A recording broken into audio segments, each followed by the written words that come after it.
আল্লাহর তৈরি কী নেই, সবই আছে আলহামদুলিল্লাহ। আজ রান্না করব মাটির নিচের আলু। মাটির তো নিচের আলুর খেতে অনেক মজা। যদি রেসিপিটি দেখেন আশা করি আপনাদের সবার ভালো লাগবে। প্রথমে আমি মাটির নিচের আলুটা রান্না করার জন্য আমি আস্ত দেখালাম। এরপরে আমি কেটে ধুয়ে চুলাতে একটু ভাপ নিয়ে নিলাম হলুদ দিয়ে। আমি হলুদটা দেখাতে পারিনি, প্রথমে বসাই দিলাম, এরপরে হলুদ দিলাম। হলুদ দিয়ে একটু বলক আসছে, মানে ভাপ নিয়ে পানিটা ফেলে ঠান্ডা পানি দিয়ে ধুয়ে পানি জ্বালা দিয়ে দিলাম। এদিক দিয়ে আমি মাছটা ভেজে নিচ্ছি। এটা মূলত রুই মাছ। রুই মাছটাকে আমি খুব ভালো করে ভেজে নিচ্ছি। তো ভেজে আমি রান্নাটা করব। আর মাটির নিচে আলু যদি আপনার ভালো হয়, সেক্ষেত্রে দেখা যায় ভালো সিদ্ধ ভালো হয় এবং খেতে অনেক মজা। আর রান্নাটা ভালো করে ফলো করবেন, আশা করি অনেক ভালো লাগবে। আমি খাবারের পরে ভয়েসটা দিচ্ছি, মূলত এত মজা হয়েছে আলহামদুলিল্লাহ, আমাদের সবাই পছন্দ করেছে। প্রথমে আমি মাটির নিচের আলু রান্না করার জন্য একটা পাতিল বসা দিলাম। পাতিলে পরিমাণ মতো তেল দিয়ে দিলাম। তেল দেওয়ার পর আমি আদা রসুনের পেস্ট দিয়ে দিলাম।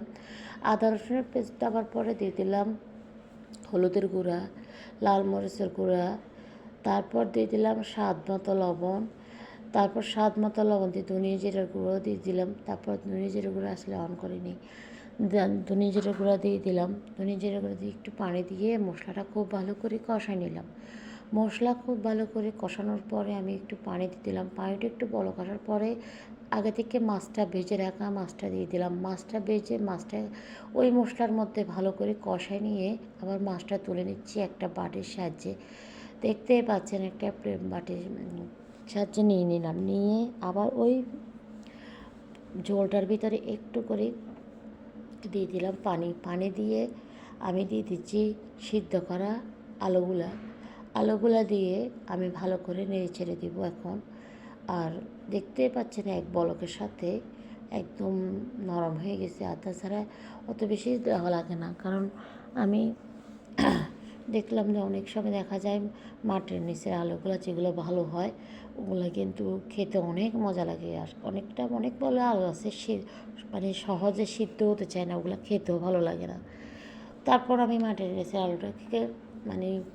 আলুটা জলের সাথে দিয়ে ভালো করে নেড়ে ছেড়ে দিলাম। দিয়ে একটা বলক আসার পরে আমি দিয়ে দিলাম মাছ দেওয়ার পরে আমি দিয়ে দিলাম মূল পানিটা দিয়ে দিলাম, সম্পূর্ণ পানি দিয়ে ভালো করে বেশিক্ষণ রান্না করা লাগে নাই।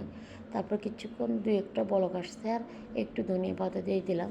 ধনিয়া পাতা দিয়ে একটু বাগার দিলাম রসুন দিয়ে। বিশ্বাস করেন এত যে মজা হয়েছে খেতে, অসাধারণ দুর্দান্ত। এরপর আমি এখানে বসাই দিব, এটা হচ্ছে গ্রামের এটা টক শাক বলে, এটা আমি গোল শাক কী শাক এটা আমি ভালো করে বলতে পারি না। আপনারা যদি জানেন এই শাকটার নাম কি সেটা অবশ্যই কমেন্টে জানাবেন। এটা আমি ডাল দিয়ে রান্না করব। বিশ্বাস করেন এটা অনেক মজা হয়েছে।